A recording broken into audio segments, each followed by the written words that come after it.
So ngayon mga kababayan, speaking of pagiging boplax ng mga DD eto pa yung isa.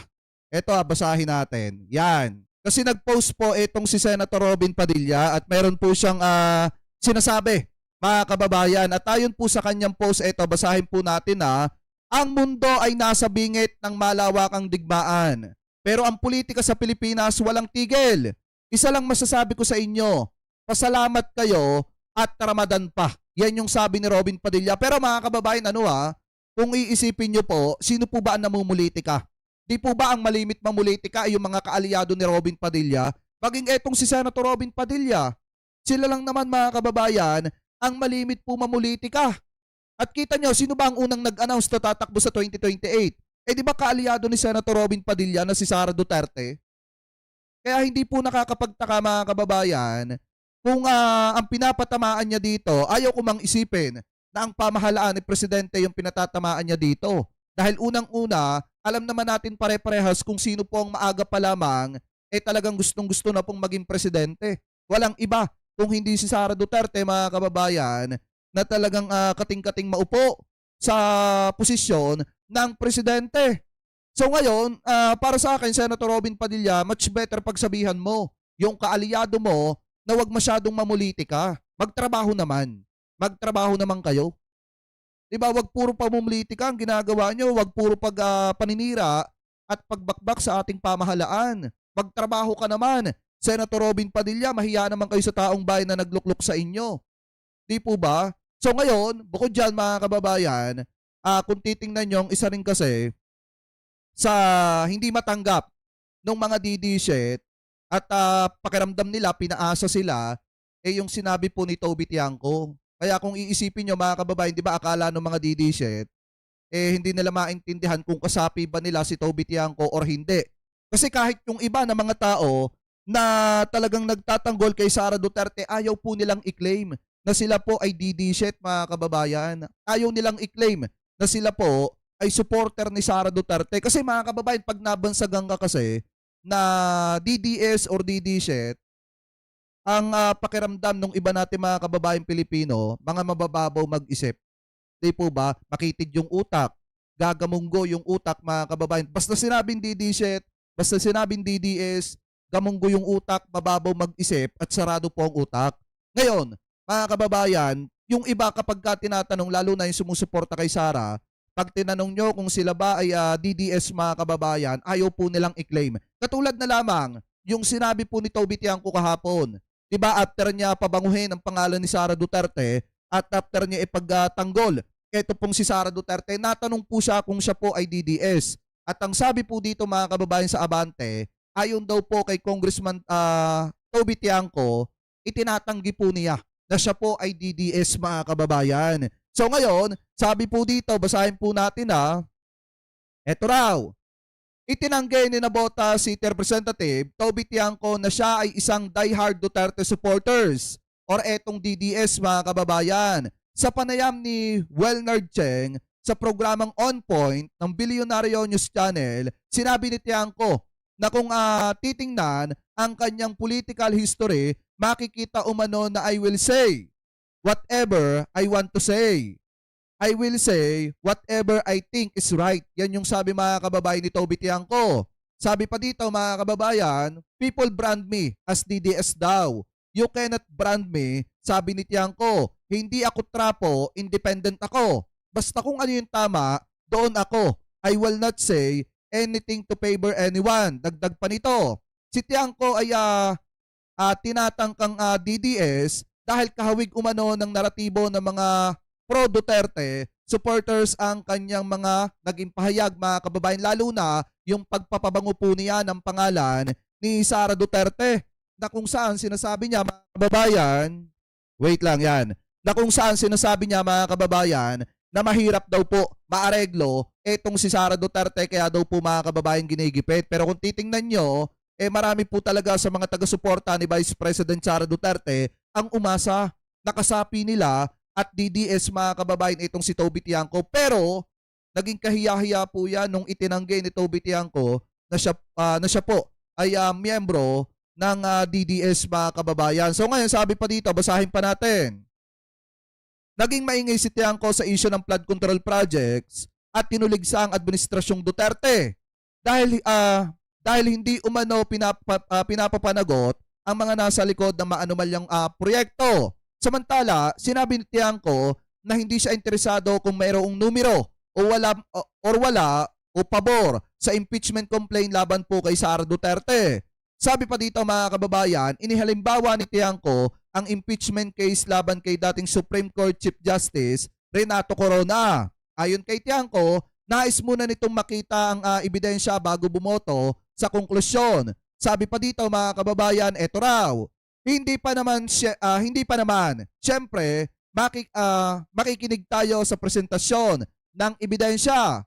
And the proof na hindi ako DDS is ako pa nga yung nagsabi na bilisin. Hindi ko pinapatagal or hindi ko dinidelay. Hindi ko hinahadlangan yung investigasyon. Sabi ko nga, bilisan at hatulan na kaagad para makakoncrete na tayo sa problema ng ating mga kababayan. Yan po mga kababayan yung sinasabi ni Tiangco na isang patunay nga lang yan. Yan po yung sinasabi mga kababayan ni Toby Tiangco na isang patunay na hindi po siya DDS.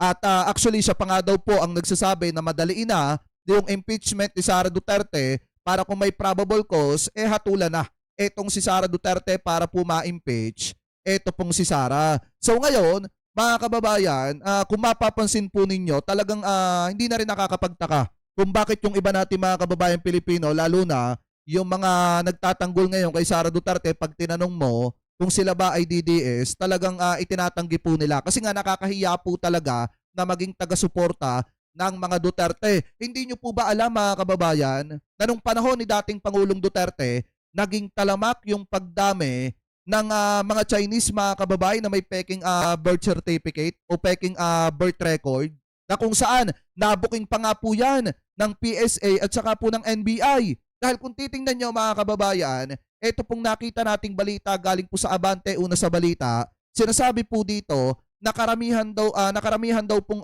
Chinese na umaabot pa nga mga kababayan na nasa 50K ang meron daw pong peking birth record at nabuking pa ng PSA at saka po ng NBI. So sabi po dito mga kababayan, eto raw, higit sa 50,000 posibleng peking birth certificate ang naitala sa mahigit 1,600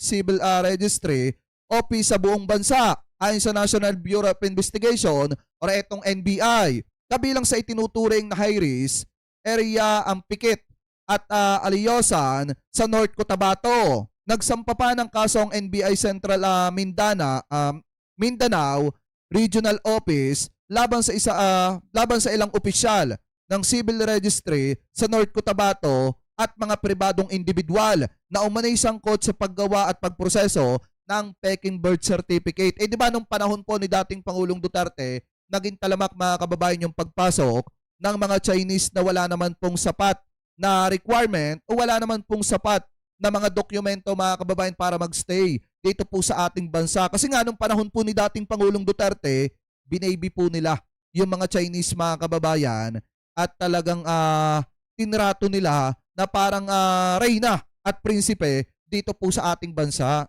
Kung mapapansin nyo, tahimik nga sa issue na yan si dating Pangulong Duterte. Kaya kung ikaw ay isang DDS supporter, abay dapat mahiya ka.